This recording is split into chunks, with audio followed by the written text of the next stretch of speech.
Itu satu langkah kecil untuk seorang manusia, satu lompatan raksasa untuk umat manusia. Kita semua tahu kan kalimat ini? Momen ini seakan terukir selamanya dalam sejarah kita. Sebuah jejak kaki di dunia lain yang disiarkan langsung ke ratusan juta orang di bumi. Benar-benar sebuah simbol kemenangan umat manusia. Tapi langkah itu sebenarnya cuma garis finishnya. Garis finish dari sebuah perlombaan yang brutal, berbahaya, dan berlangsung selama 1 dekade penuh. Sebuah perlombaan yang nggak cuma menelan biaya miliaran dolar, tapi juga nyawa manusia. Nah, ini adalah kisah tentang bagaimana kita bisa sampai ke sana dan harga yang harus dibayar untuk satu jejak kaki itu. Oke, jadi dari mana semua ini dimulai?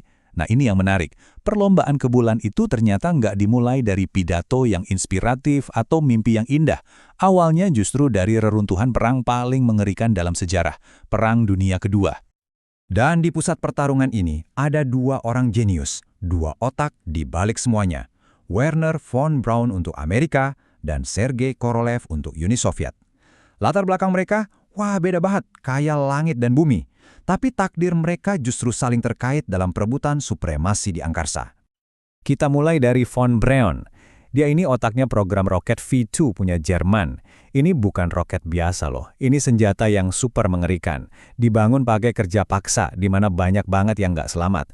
Saking efektifnya, Jenderal Eisenhower sendiri bilang, coba aja Nazi punya roket ini 6 bulan lebih awal, invasi Eropa bisa-bisa gagal total. Jadi, begitu perang kelar, ya udah, Amerika sama Soviet langsung balapan. Bukan cuma ngejar teknologinya, tapi juga para ilmuwan di baliknya. Nah, ini dia momen penentunya. Pas tentara Amerika udah dekat, adiknya von Braun, Magnus, nyamperin seorang prajurit dan bilang, "Nama saya Magnus von Braun. Kakak saya yang menciptakan V2. Kami mau menyerah." Wah, Amerika nggak pakai lama.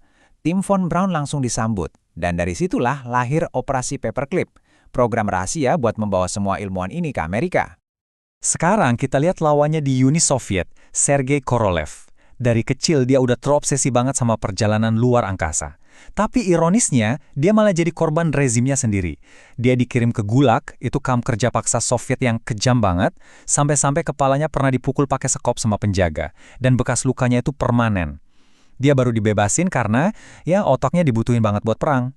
Dan pas perang selesai, dialah yang ditugasin buat ngumpulin sisa-sisa teknologi V2 di Jerman.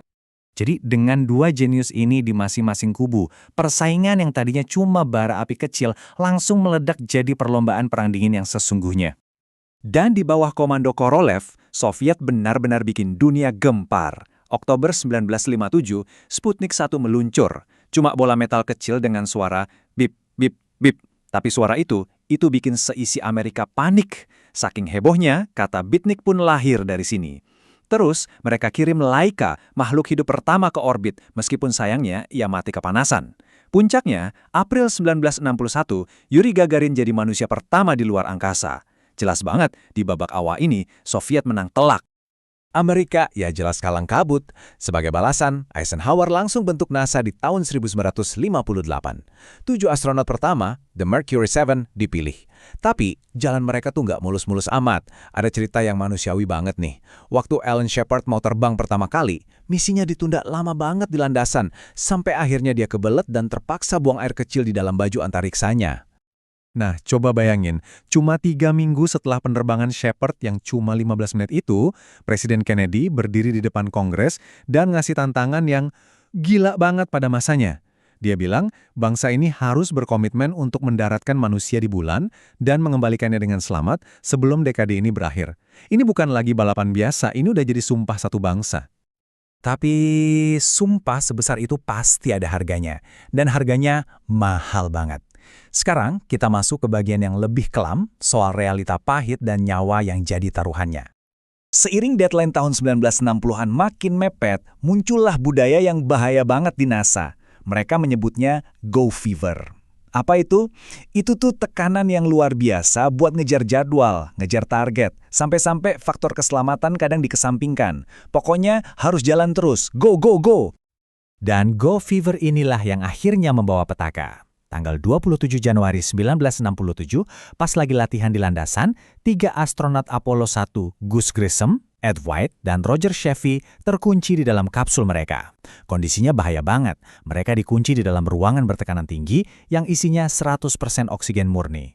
Cuma butuh satu percikan api, dan api itu muncul. Kebakaran hebat langsung melahap kapsul. Mereka tewas bukan karena terbakar, tapi karena kehabisan nafas saat selang oksigen mereka meleleh. Sebuah tragedi mengerikan yang sebenarnya bisa dihindari. Tragedi ini jadi tamparan keras yang mengubah NASA untuk selamanya. Direktur penerbangan, Gene Kranz, ngumpulin semua timnya dan ngasih pidato yang sampai sekarang jadi legenda. Dia bilang, mulai hari ini kontrol penerbangan cuma akan dikenal dengan dua kata, tangguh dan kompeten. Dua kata ini adalah harga yang harus kalian bayar untuk bisa duduk di ruangan ini. Ini bukan lagi cuma kerjaan, ini jadi sebuah kredo, sebuah janji yang lahir dari api tragedi. Dan tragedi ini nggak cuma dialami Amerika. Cuma 3 bulan setelah Apollo 1, Soviet juga kehilangan kosmonot mereka, Vladimir Komarov. Parasut di kapsul Soyuz satunya gagal membuka pas mau mendarat. Ini jadi pengingat yang brutal kalau dalam perlombaan gila ini, dua-duanya mempertaruhkan nyawa. Tapi, justru dari puing-puing tragedi inilah muncul tekad yang lebih kuat.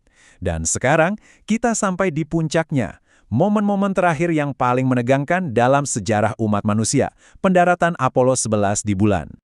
Oke, modul pendarat The Eagle mulai turun. Tiba-tiba alarm berbunyi, 1202 program alarm. Artinya, komputer pendaratan kelebihan beban. Overload. Di Mission Control, semua orang langsung menahan napas. Masalah nggak berhenti di situ. Bahan bakar. Indikatornya terus turun. Mereka cuma punya sisa bahan bakar untuk 60 detik. 60 detik buat mendarat atau mereka harus batal dan kabur. Kalau telat sedikit aja, mereka bakal jatuh.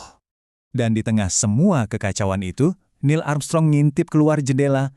Dia sadar, komputer ngarahin mereka ke area yang penuh batu-batu besar. Bahaya banget. Tanpa ragu, dia langsung ambil alih. Komputer dimatiin, dia pegang kendali manual. Dia harus cari tempat mendarat yang aman, sendirian. 30 detik tersisa. Di Mission Control, sunyi senyap. Di seluruh dunia, jutaan orang nonton TV terpaku, nggak ada yang berani bersuara. Tapi, di tengah kepanikan seluruh planet ini, orang yang paling tenang justru yang ada di dalam kokpit itu. Armstrong. Dia nanti cerita kalau dia sebenarnya nggak sekhawatir orang-orang di bumi. Kenapa? Karena dia pilot uji. Dia tahu betul batas kemampuan mesinnya. Dia yakin selama kecepatannya stabil, kaki-kaki pendarat itu kuat menahan benturan. Lalu, keheningan itu pecah. Suara tenang Armstrong membelah udara. Terdengar sampai ke Houston. Houston, Tranquility Base here. The Eagle has landed. Elang telah mendarat.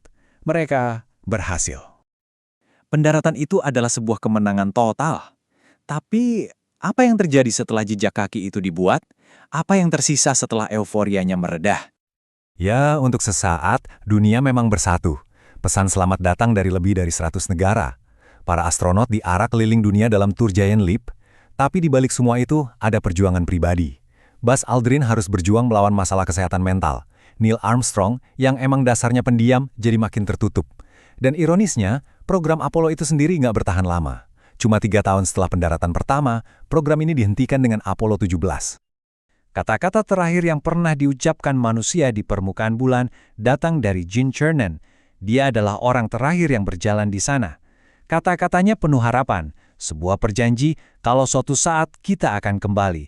Tapi sampai hari ini, janji itu belum juga ditepati.